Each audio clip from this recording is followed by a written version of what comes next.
13 कर रहा है. Question number 13, exercise 9.1. As observed from the top of a 75-meter high lighthouse from the sea level. इधर देखो. This is the sea level.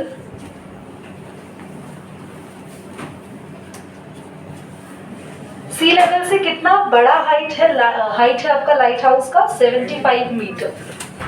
बच्चों ये आपका लाइट हाउस है.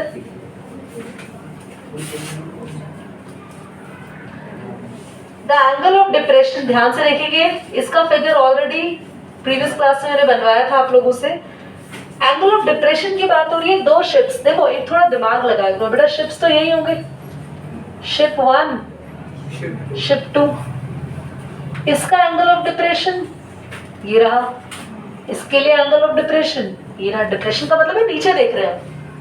पर एंगल्स कैसे बनाएंगे प्लीज? ऊपर वाली बेस लाइन से अटैच करके. तो हमारे पास 2 शिप्स है. फर्स्ट का एंगल है 30 डिग्री. तो देखो बेटा इसका फर्स्ट का और फिर 45 degree. One ship is exactly behind another on one side of the lighthouse. Distance between 2 ships हमें निकालना है. मतलब हमें ये distance जो हम एक select करेंगे फाइंड आउट करना है. This is A, B, D. And बेटा देखो ये एंगल 45 है तो यहाँ पर ये एंगल कितना हो गया? 45. ये एंगल 30 है.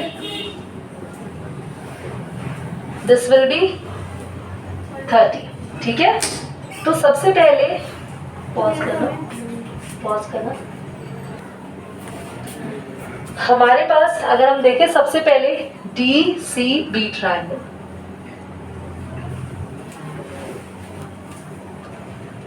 DCB ट्रायंगल की बात करते हैं अगर, दिस ट्रायंगल, इससे हम BC फाइंड आउट कर सकते हैं क्योंकि मुझे परपेंडिकुलर पता है.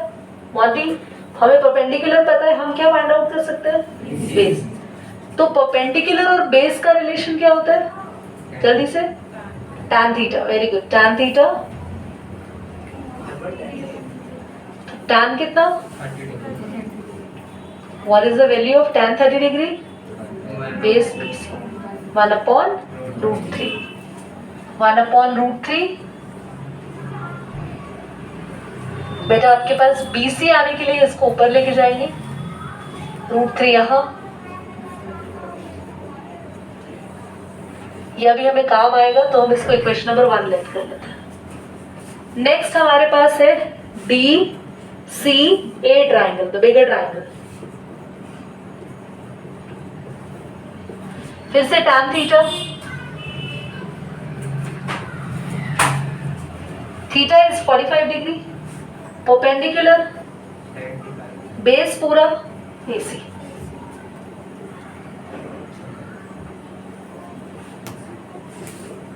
This one is 1. AC ऊपर गया बेटा. AC पूरा कितना आ गया? 75. तो AC 75 है, BC कितना है? 75√3. हमें फाइंड आउट करना है AB, दोनों शिप्स के बीच का डिस्टेंस. तो AB कैसे आएगा? AC minus 75 minus 75√3. आप चाहे अपना आंसर यही छोड़ सकते हैं बट अगर कुछ कॉमन दिखे then you have to take it. ठीक है, करिए पॉज करिए इसको. A straight, no, ये 14th क्वेश्चन है ना. 3 क्वेश्चन रहते तो नहीं भी लास्ट क्वेश्चन कटा हुआ है. लास्ट डिलीटेड है बट मैं कराऊंगी उस पर. ठीक है, वो रिलेटेड टू 9.8.3 है ना. रहने दो. 1.2 मीटर टॉल गर्ल है. सी है, you should not neglect the height of girl. बच्चों आपको इस हाइट को नेग्लेक्ट नहीं करना. 1.2 मीटर हाइट की एक गर्ल है. उस गर्ल ने स्पॉट किए. स्पॉट का मतलब होता है देखना. Girl spots balloon moving with the wind. Girl ने बलून को देखा जो कि हवा के थ्रू मूव कर रहे थे in a horizontal line. Horizontal line मतलब एक ही लाइन में मूव कर रहे हैं. जैसे एक बलून अगर यहाँ है जहां मैंने बुक पकड़ रखी है तो दूसरा बलून यहाँ है जहां मार्कर है. दोनों एक ही लाइन में, horizontal line. At a height of 88.2 metre from the ground. तो बलून की जो हाइट है, पूरी हाइट, मान लो ये गर्ल है, तो प्लीज गर्ल मुझे बनाना पड़ेगा यहाँ पे डेफिनेटली, ताकि आप ये देख सको गर्ल स्पॉट कर रही है बलून को, तो बॉटम से नहीं करेगी, उसकी आंखें ऊपर ही है, इट्स वेरी ऑब्वियस, तो यहाँ से करेगी। तो फर्स्ट बलून उसने यहाँ पे स्पॉट किया और सेकंड बलून उसने आगे स्पॉट किया, और दोनों बलून ग्राउंड से, ग्राउंड, गर्ल भी ग्राउंड पे खड़ी होगी और बलून की हाइट भी बोला है पूरी ग्राउंड तक। कितनी है? 88.2 मीटर। क्या आपको क्वेश्चन समझ में आया? Now the angle of elevation of the balloon from the eyes of the girl at any instant is 60 degree. After some time angle of elevation reduces to 30 degree. देखो पहले जो उसने सबसे पहले बलून को देखा तो कितने डिग्री के एंगल से देखा? तो मैं इस फिगर को एक बार दोबारा बना रही हूँ ताकि मैं बलून नहीं बना रही, डॉट बना रही हूँ। तो उसने फर्स्ट बलून को देखा 60 डिग्री के एंगल से, ठीक है। सेकंड बलून को उसने देखा बच्चों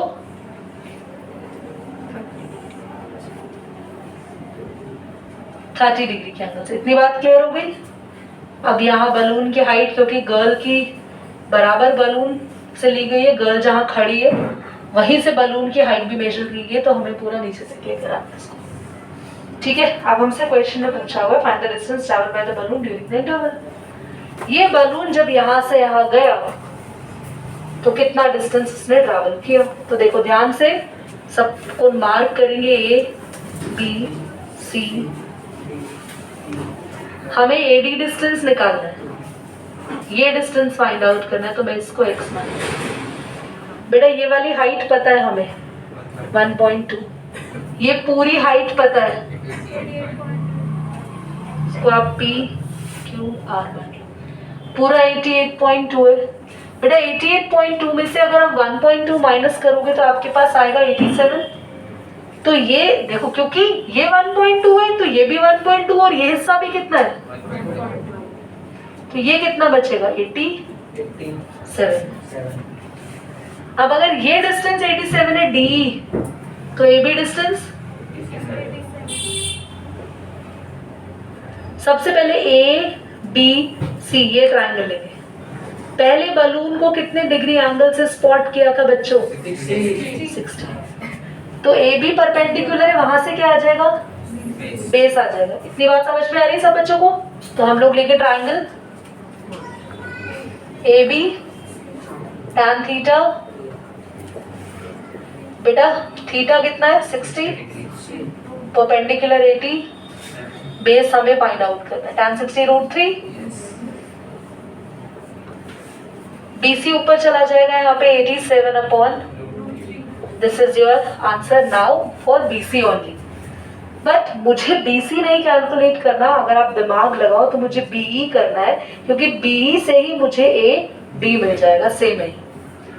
BE निकालने के लिए अगर मैं बड़े वाले ट्राइंगल का यूज करूं, मैं इस लाइन को एक सेकंड के लिए हटा दूं ताकि आपको बिग ट्राइंगल दिखे। Can you able to see the triangle DEC here now?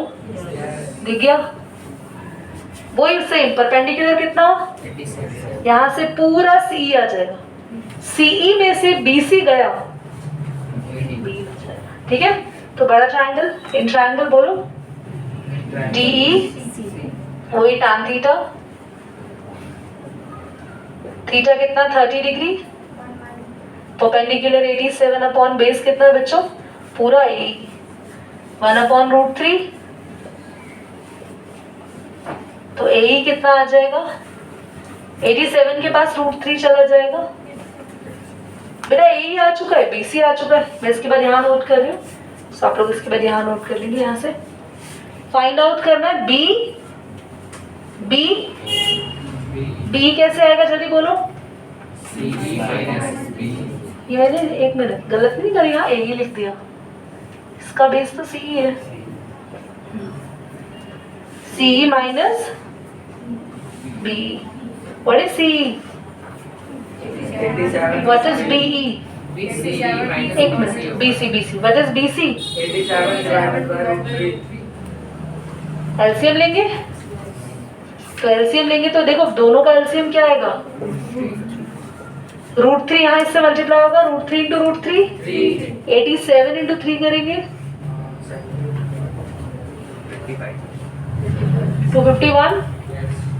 251 minus 87 upon में आप सॉल्व करेंगे, जो बी आएगा, मैं ऑब्लिक कर रही हूँ, यही हमारा एडी होगा, ठीक है। जो बी आएगा दैट इज योर, और हमें एडी डिस्टेंस ही निकालना था दो बलून्स के बीच का gap.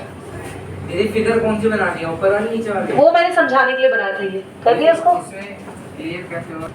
A straight highway leads to the foot of a tower. A man standing on the top at the top of the tower. Observe a car at the angle of depression of 30 degree. देखो, सबसे पहले एक straight highway बनाते जो कहाँ तक जा रहा है, एक टावर के फुट तक। ये टावर है, ठीक है, so एक टावर है हमारे पास, ये इसका फुट है, यहाँ पे एक हाईवे है, तो यहाँ पे एक मैन है जो कि स्पॉट कर रहा है एक कार को। तो मान लो कार पहले यहाँ थी, अब क्योंकि वो ऊपर बैठ के नीचे देख रहा है तो दैट इज वेरी ऑब्वियस कि एंगल ऑफ डिप्रेशन होगा। तो उसने कितने एंगल से कार को स्पॉट किया? 30। आगे आते हैं, आगे क्वेश्चन कह रहे हैं which is approaching, which is मतलब कार अप्रोच कर रही है, उसके फुट के टुवर्ड्स आ रही है और आराम से अपनी यूनिफॉर्म स्पीड से आ रही है, स्पीड चेंज नहीं कर रही, जिस स्पीड से कार चल रही है उसी स्पीड से आगे बढ़ गई। 6 सेकेंड लेटर, 6 सेकेंड के बाद उसने फिर से कार को देखा, तो डेफिनेटली देखो कार अगर यहाँ है और हम बोल रहे कार फुट के पास आ रही है तो अभी बी पोजीशन पे आ गई होगी। 6 सेकेंड के बाद उसने कितने डिग्री के एंगल से उसको देखा बेटा? 60 डिग्री के। और यहां से यहां तक आने के लिए उसकी वेलोसिटी क्या थी? v। वेलोसिटी v एलेक्ट कर लेंगे, और टाइम कितना है? 6 सेकेंड, ये हमें पता है। आगे आते हैं, next the question is saying find the time taken by the car to reach the foot of the tower from this point. Car अब बी तक पहुंच चुकी है, बी से जब उसको आगे जाना है सी तक, तो मुझे यहाँ का टाइम बताना है। क्या क्वेश्चन क्लियर हुआ? कार सेम ही वेलोसिटी से जा रही है बेटा, तो वेलोसिटी यहाँ बी सी के लिए भी क्या होगी? v। ए से बी तक की वेलोसिटी v है, बी से सी तक की वेलोसिटी भी v होगी। ए से बी तक का टाइम है 6 सेकेंड्स और यहाँ से यहाँ तक का टाइम हमें निकालना है, हमें नहीं पता। क्या हमें टावर की हाइट दी हुई है क्वेश्चन में? हाँ, नहीं, तो हम उसकी हाइट को लेट कर लेंगे फिलहाल के लिए h। इतनी बात कितने बच्चों को क्लियर हो गई? ठीक है, नेक्स्ट देखो, हमें ना हमेशा इस तरीके के क्वेश्चंस में ना डिस्टेंस चाहिए होता है। तो ए बी डिस्टेंस तो मैंने h मान लिया, सॉरी इसको d लिखो, d से डिस्टेंस तो मैंने h मान लिया। ए बी डिस्टेंस है तुम्हारे पास, ए बी की वेलोसिटी है, ए बी का टाइम है। अच्छा, डिस्टेंस का फॉर्मूला क्या होता है जल्दी बताओ? क्या होता है डिस्टेंस का? सोच लो। स्पीड का फॉर्मूला होता है डिस्टेंस अपॉन टाइम। तो डिस्टेंस क्या हुआ? कहाँ खोए हो ये बाल को? तो AB डिस्टेंस के लिए AB की क्या चाहिए? और AB का? AB की स्पीड कितनी है? टाइम v इंटू 6v लिख दे। इसकी वेलोसिटी टाइम नहीं पता, क्या हम इसको लेट कर ले? t। तो ये हो जाएगा, ये 6v हुआ, ये tv हो गया। दोबारा समझो ये हमने क्या किया। हमें चाहिए जब भी हम इन क्वेश्चंस को सॉल्व करते हैं डिस्टेंस, हमारे पास डिस्टेंस नहीं है ट्रायंगल के, बल्कि हमारे पास क्या है? डिस्टेंस के बदले ए बी की वेलोसिटी टाइम। वेलोसिटी को टाइम से मल्टीप्लाई कर दिया, उसका डिस्टेंस आ गया 6v, इसकी वेलोसिटी टाइम मल्टीप्लाई हुआ तो tv आ गया। कितने बच्चों को ये बात क्लियर होगी? ओके, करना क्या है, हमें फाइंड क्या करना है? इस पूरे कॉन्सेप्ट में हमें t निकालना है। t टाइम ही तो चाहिए। अब आप नोटिस करो यहाँ पे दो ट्रायंगल बन रहे हैं डी सी बी और डी सी, दोनों से ही क्या निकालेंगे कॉमन चीज हाइट। सबसे पहले in triangle D C B tan theta perpendicular upon base tan, बेटा देखो अब यहाँ पे ये 60 है यहाँ से यहाँ तक, ये भी अल्टरनेट 60, ये 30 था पहली लाइन का, तो tan 60 डिग्री परपेंडिकुलर कितना है h, बेस हो गया टीबी, देख रहे हो बेस ये रहा, tan 60 कितना होता है,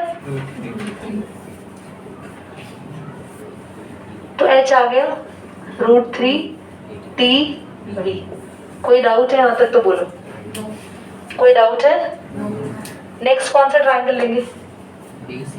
डी सी ए, tan कितना डिग्री, परपेंडिकुलर कितना वही h, बेस है 6v प्लस tan 30 कितना 1/√3, बेटा 1√3 क्या होता है? ये ऊपर जाएगा 6v प्लस, दोनों h की वैल्यू को क्या करेंगे अभी हम कंपेयर करेंगे। ये क्वेश्चन नंबर 1 है काजल, बहुत अच्छी आ रही है। क्वेश्चन नंबर 2 दिस, पहले लिखो इक्वेट इक्वेशन 1 एंड 2, तो बेटा h की वैल्यू क्या आई थी √3 tv, यहाँ से h की वैल्यू क्या आई 6v प्लस tv अपॉन में √3, यहाँ से v कॉमन ले सकते हैं क्या? यहाँ से v कॉमन लिया तो बचा 6 प्लस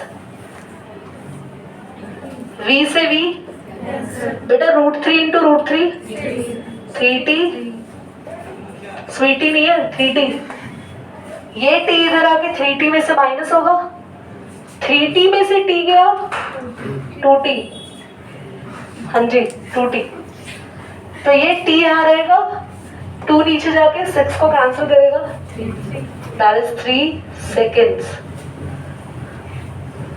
समझ गए? Red button.